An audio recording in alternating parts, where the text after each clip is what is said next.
My fiancé declared, "I'm not moving to that boring small town for your job." I replied, "I understand." Then I took the promotion anyway, and moved alone.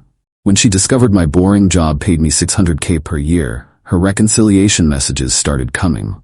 I, 32 male, had been with Rebecca, 29, for 5 years, engaged for 1. We lived in a major metropolitan area where she worked as an interior designer, and I was a senior software architect at a tech company. Life was comfortable. I made around $120, she made about 80 Qley. We had a nice apartment, went to trendy restaurants, the whole urban professional thing. Last March, my company approached me with an opportunity. They were opening a new R&D facility and needed someone to lead the entire engineering division. The catch? It was in what Rebecca would call the middle of nowhere, a town of about 30,000 people, 3 hours from any major city. The compensation package was insane. 450 Qley base, potential bonuses up to 150K, full relocation package, and equity that could be worth millions if the facility succeeded. Plus, cost of living there was about 60% lower than where we lived. I came home excited to discuss it with Rebecca. "Babe, I got offered an incredible promotion today." She looked up from her iPad where she was scrolling through design blogs. "That's great. When do you start? We should celebrate." "Well, there's something we need to talk about. It's in Millbrook." Her face scrunched up. "Where?" "It's a smaller town, about 3 hours north, but the opportunity is—" "Wait, you're joking, right? You want us to move to some random town?" "Rebecca, this is division head. It's a massive career jump." She laughed, not a happy laugh. "Brian, I'm not moving to some boring small town for your job. My entire career is here. My clients, my network, everything. You could build a new client base. Interior designers work everywhere." "In a town of 30,000? What am I supposed to do, redesign barns? That's not fair." "No, what's not fair is you even considering dragging me to the middle of nowhere. We have a life here, our friends are here, culture is here, good restaurants are here." "The salary is—" "I don't care about the salary. Money isn't everything, Brian. Quality of life matters. Quality of life includes financial security." She stood up, angry now. "If you loved me, you wouldn't even consider this." My answer is no, absolutely not. I'm not moving to that boring small town for your job or any job. I sat there for a moment, looking at the woman I was supposed to marry. The woman who didn't even ask what the salary was, what the opportunity meant for our future, or what the town was actually like. "I understand," I said quietly. "Good. Now can we please drop this?" But I didn't drop it. I spent the next 2 weeks researching Millbrook. It wasn't the desolate wasteland Rebecca imagined. It had a charming downtown, great schools, beautiful parks, and a growing tech scene, thanks to companies like mine moving operations there. Houses that would cost $2 million in our city were 400 Qley there.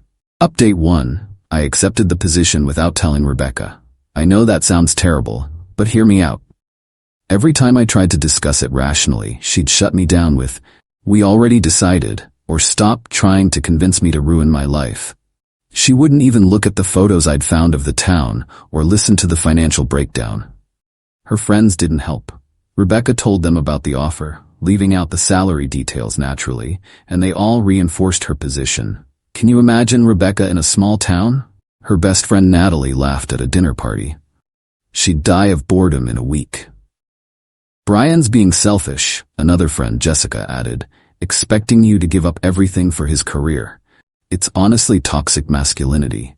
"I'm sitting right here," I pointed out. "Well, it's true," Jessica shrugged. "In this day and age, expecting a woman to follow a man anywhere is archaic. But expecting a man to turn down a life-changing opportunity is fine?" I asked. "It's not life-changing if it ruins your life," Rebecca said, kissing my cheek like I was a child who didn't understand basic concepts. That night, I made my decision. I called my boss the next morning and accepted. The company gave me 6 weeks to transition and relocate. I started quietly preparing. Opened a new bank account for the relocation bonus and higher salary. Started looking at houses in Millbrook. Began the paperwork for the move. 3 weeks in, Rebecca noticed I was distant. "What's wrong with you lately?" She asked over dinner. "Just work stuff." "Well, stop moping. It's annoying." That's when I knew I was making the right choice. Update 2. 2 weeks before my move date, I told Rebecca, "We need to talk," I said on a Sunday morning. "If this is about that small town thing again, I accepted the job. I'm moving to Millbrook in 2 weeks. She stared at me, then laughed. "Very funny." "I'm serious. I've already found a house to rent. The movers come next Monday." The color drained from her face. You can't be serious. We're engaged. And you made it clear that your life here is more important than our future together." "That's not what I said." "You said you wouldn't move for my job or any job. You wouldn't even discuss it." "Because there's nothing to discuss. Brian, you're throwing away everything we built for some job. It's not just some job. It's running an entire division. It's a career-defining opportunity. I don't care if they made you CEO, I'm not moving. I know. That's why I'm going alone." She stood up, shaking. "You're choosing a job over me? You chose your lifestyle over us. I'm just accepting that choice. If you leave, we're over. I know. You're really gonna throw away 5 years for money?" I almost told her about the $600 total compensation then. Almost. But I realized it wouldn't matter. She'd made her decision without even asking about the money. She didn't care about our financial future, only about maintaining her current lifestyle. "It's not about money. It's about respect. You didn't even consider my opportunity. You just declared your decision and expected me to fall in line." "Because I thought you loved me. I do love you. But I also love myself enough not to sacrifice my entire future because you think small towns are boring." Update 3. The next 2 weeks were hell. Rebecca cycled through every emotion possible. First, anger. She threw my clothes out of our closet, told all our friends I was abandoning her, posted cryptic messages on social media about narcissistic men who only care about money. Then bargaining. "What if you commute? 3 hours isn't that bad. You could come home weekends." "Rebecca, that's not sustainable." "Then I'll visit. We can do long distance. You just said if I leave, we're over." I was emotional. "We can make it work." "Can we?" "You won't even visit the town to see it." Then depression. She'd cry constantly, telling me I was ruining her life, that she'd never love anyone else, that I was making a huge mistake. Finally back to anger when she realized I wasn't changing my mind. Moving day came. Rebecca stayed at Natalie's house. She'd already blocked me on everything except email. Needed that for logistics of getting off our shared apartment lease. The drive to Millbrook was peaceful. For the first time in weeks, I could breathe. The town was even better than the pictures. My rental house was a beautiful 3-bedroom craftsman with a yard, something we could never afford in the city. My new office was state-of-the-art. My team was brilliant and excited. I started my new position and dove into the work. The responsibility was intense but exhilarating. I was building something important, leading a team of 50 engineers, making decisions that would affect the company's future. Update 4. Life in Millbrook was good. Really good. I'd joined a local gym, made friends with neighbors, found great local restaurants. Yes, they existed. The town had a thriving community, farmers markets, local festivals, outdoor concerts in the summer.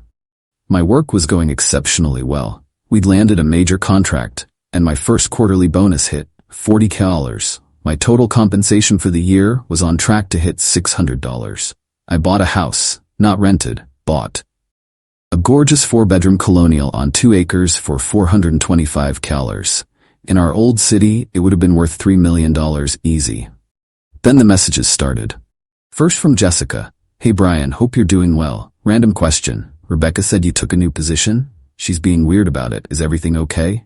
I didn't respond. Then Natalie. "Brian, can we talk? Rebecca's been struggling.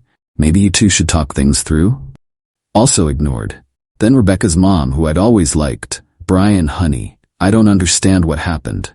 Rebecca says you chose your career over her. That doesn't sound like you." I did respond to her.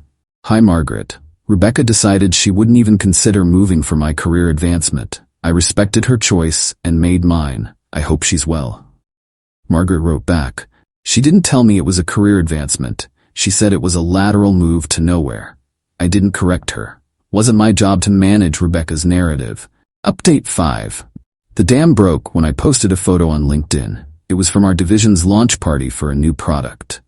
Just a professional photo of me with my team, captioned, "Proud to lead this incredible engineering division as we launch Project Phoenix." Amazing what we've accomplished in just 6 months at our Millbrook facility. My LinkedIn exploded. Former colleagues congratulating me, industry connections reaching out. And then, Rebecca's email. Division head, when were you going to tell me you were a division head? I didn't respond. 2 hours later, Brian, please, I just saw the announcement. Your company's website says the division head position, the salary range, is this real? Still didn't respond. The emails kept coming. I looked up the house you bought. It's beautiful. Jessica drove through Millbrook last week. She said it's actually really nice. I made a mistake. Please talk to me. I love you. I'm sorry. We can work this out. Then Natalie started. Brian, Rebecca just told us about your actual position. We had no idea. She made it sound like you were taking some random job in the middle of nowhere. Hey, I owe you an apology. Rebecca wasn't honest about your opportunity. Division head is incredible. Congratulations. Even some of Rebecca's male colleagues reached out, having seen the LinkedIn post, and connected the dots about why we'd split. But the best message came from Rebecca's dad, who I'd barely heard from during our relationship. Brian, my wife told me what happened. I run a small construction company, so I understand business decisions. You made the right call, son. Don't look back. P.S. Rebecca didn't know I was reaching out. She also didn't know I knew about your promotion. Margaret and I are disappointed in how she handled this. Update 6. When I didn't respond to Rebecca's emails, she escalated. First, she tried going through my family. My mom called Brian. Rebecca called me crying. She says she made a terrible mistake. She made a choice, Mom. So did I. But she wants to work it out. There's nothing to work out. She made it crystal clear that her life was more important than I accepted that. People make mistakes.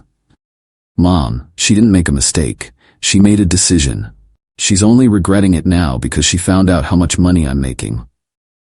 How much are you making? Including bonuses? About $600.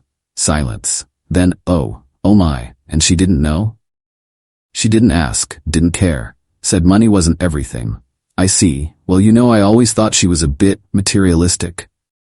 Now you tell me. Rebecca tried flying to Millbrook. Yeah, she actually showed up.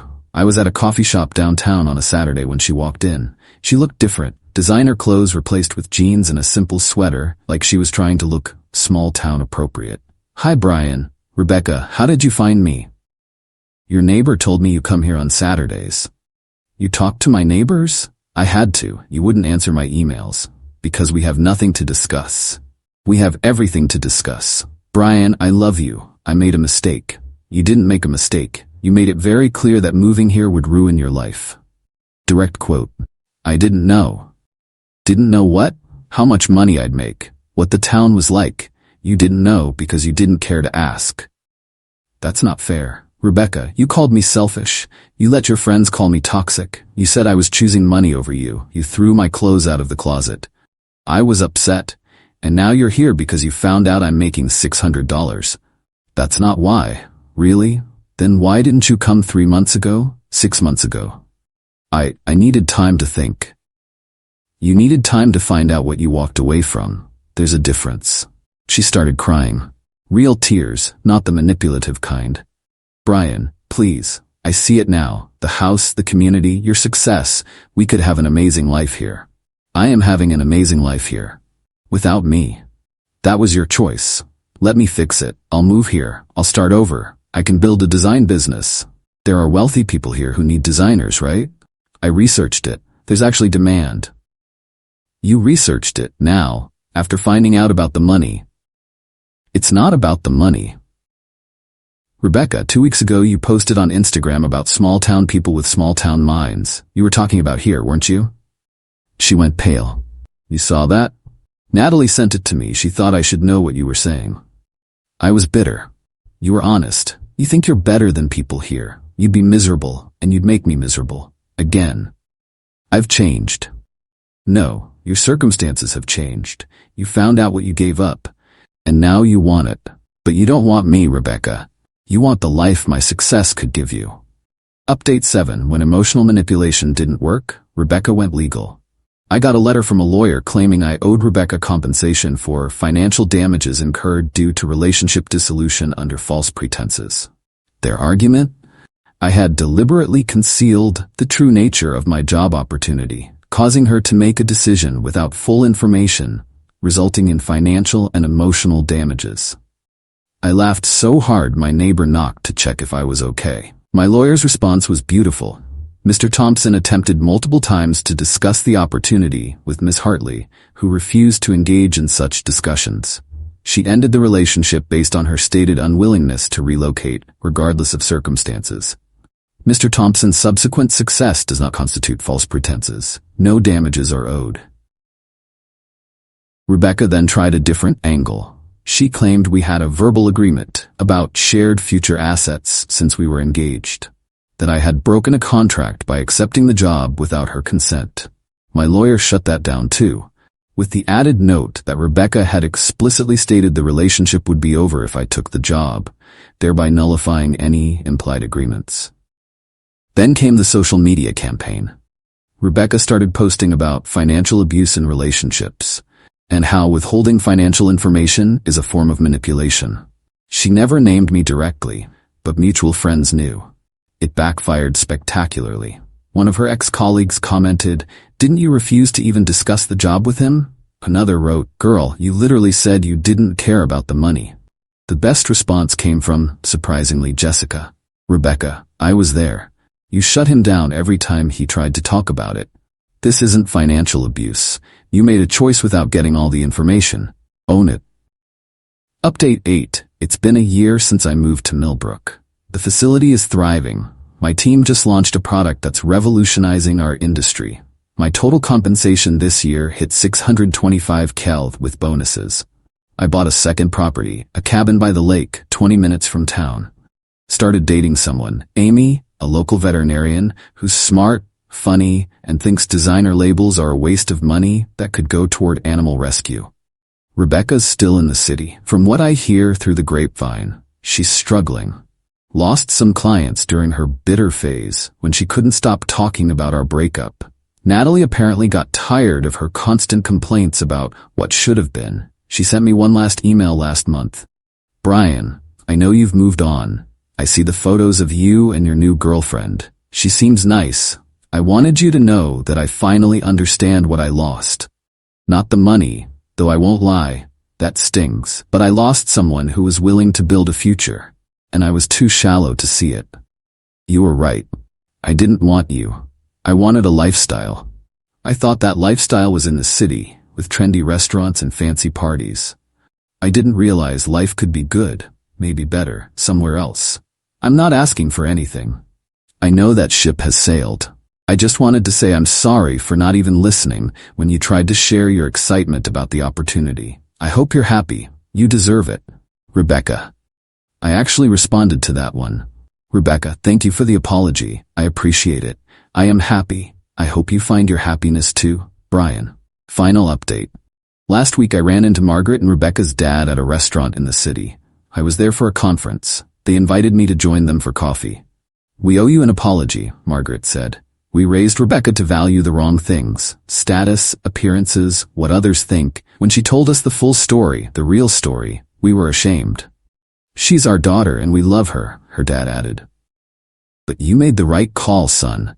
Man to man, entrepreneur to division head, you made the business decision and the personal decision correctly. Thank you. That means a lot."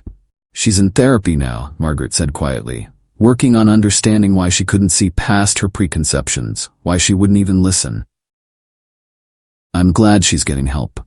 "Are you happy?" she asked. "Very. My job is incredible, the town is wonderful, and Amy's amazing." "Good, good." As I was leaving, her dad shook my hand. "For what it's worth, we would have been proud to have you as a son-in-law. Rebecca knows she lost a good one." "Thank you, sir." Here's what I learned from all this. When someone shows you who they are, believe them. Rebecca showed me that she valued her comfort and image over our partnership. She wouldn't even have a conversation about possibilities because she'd already decided what mattered to her. The money wasn't the point. It never was. The point was that she didn't see us as a team. She saw her life, her career, her needs, and I was either an accessory to that or an obstacle. To anyone facing a similar situation, Don't sacrifice your future for someone who won't even discuss compromise. Don't dim your light for someone who thinks your dreams are less important than their comfort zone. And for God's sake, if your partner gets a major opportunity, at least ask about the details before saying no. I'm living my best life in my boring small town, leading an incredible team, making more money than I ever dreamed, and with someone who'd move to Antarctica with me, if that's where my dreams led. Sometimes the best thing someone can do is show you exactly who they are, so you can make the right choice to walk away. Thanks for following along, Reddit. Peace out from Millbrook, the boring small town that changed my life.